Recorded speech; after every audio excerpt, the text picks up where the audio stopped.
મિત્રો 21 ઓગસ્ટ 2025નો દિવસ સરખેજ રોજા ખાતે આ છે એક રાષ્ટ્રીય ધરોહર. સામે આપને દેખાય છે જે રાણી મહેલ છે. રાણી મહેલથી એકદમ સટેક અને આ સરખેજ રોજા મસ્જિદની પાછળનો ભાગ જ્યાં છે આ સરખેજ તળાવ. સરખેજ તળાવને હું આપને દેખાડવાની કોશિશ કરી રહ્યો છું. આ એ સુંદર તળાવનો નજારો છે જ્યાં ફક્ત થોડા પાન બીડી ગુટકા અને આસપાસનો કચરો જ નાખેલો છે. અને કોઈવાર જો આ રીતનું અહીંયા ડમ્પ કરી અને લોકોએ એમનો કચરો પણ અહીંયા નાખેલો છે. બની શકે હવે આપણી રાષ્ટ્રીય ધરોહર છે જેને સાર સંભાળ લેવાની આપણા સૌની જિમ્મેદારી જવાબદારી છે.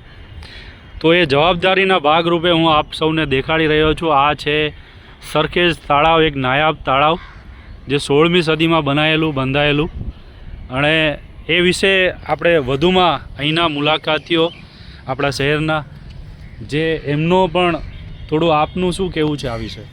મારું નામ અનિતા છે અને હું વાસણા અમદાવાદ રહું છું. હું અહીંયા નજીકમાં સરખેજ રોજાની મુલાકાતમાં આવેલી છું.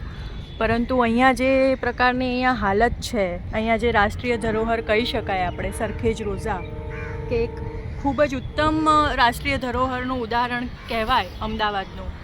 તમે જોઈ શકો છો એની આસપાસ જે તળાવ છે, એટલું સુંદર તળાવનું પાણી કે જે ખૂબ જ દૂષિત છે અને એની સાથે ત્યાં આસપાસના લોકોએ ખૂબ જ કચરો ફેંકીને એ તળાવની સુંદરતામાં ઘણો કહી શકાય કે વધારો કરેલ છે. જો આપણે જ એની જાળવણી ના કરી શકતા હોય તો પછી આ જે નાયાબ ઉત્તમ જે આપણી ધરોહર છે તો એની સાચવણી કોણ કરશે? એટલે મિત્રો આ જે આપણે જોઈ રહ્યા છીએ તળાવ, એ તમે જુઓ છો ખૂબ જ સરસ એવું એક ઉત્તમ નાયાબ મહેલ છે સરખેજ રોજાની અંદર. એની આસપાસ તમે જુઓ આટલો સુંદર બેસવાની જગ્યા છે, પણ ત્યાં બેસવાની જગ્યા કરતાં તમે જુઓ છો તો તમને ઠેર ઠેર ગંદકી, કચરાના ઢેર જોવા મળે છે. એટલે મારી તમને લોકોને એક નમ્ર વિનંતી છે કે આપણે સૌ મળીને આ કચરો દૂર થાય એવી એક અપીલ કરીએ, જેથી કરીને એની સુંદરતામાં ઓર વધારો થઈ શકે. અને પ્રશાસનને બી આપણે એક અરજી કરીએ કે આના ઉપર થોડું ધ્યાન આપે અને આની સુંદરતામાં કંઈક એમનું યોગદાન આપે, જેથી કરીને આ વારસો આપણો જળવાઈ રહે. તો મારો વિડીયો જે લોકો જોઈ રહ્યા છે એ દરેકને બે હાથ જોડીને નમ્ર અપીલ છે.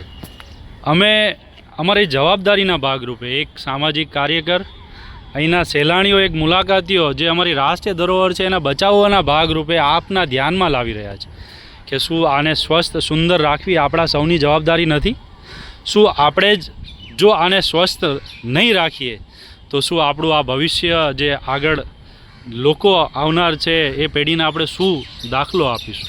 તો આપ સૌને નમ્ર અરજ છે કે આસપાસના એરિયાને સ્વસ્થ, સુંદર, હરુભરું રાખીએ. આપણે સૌ જ આગળ આવીએ અને આપણા જિમ્મેદારી જવાબદારીના ભાગરૂપે આને સ્વસ્થ, હરિયાળું, સુંદર બનાવવાની કોશિશ કરીએ. આભાર.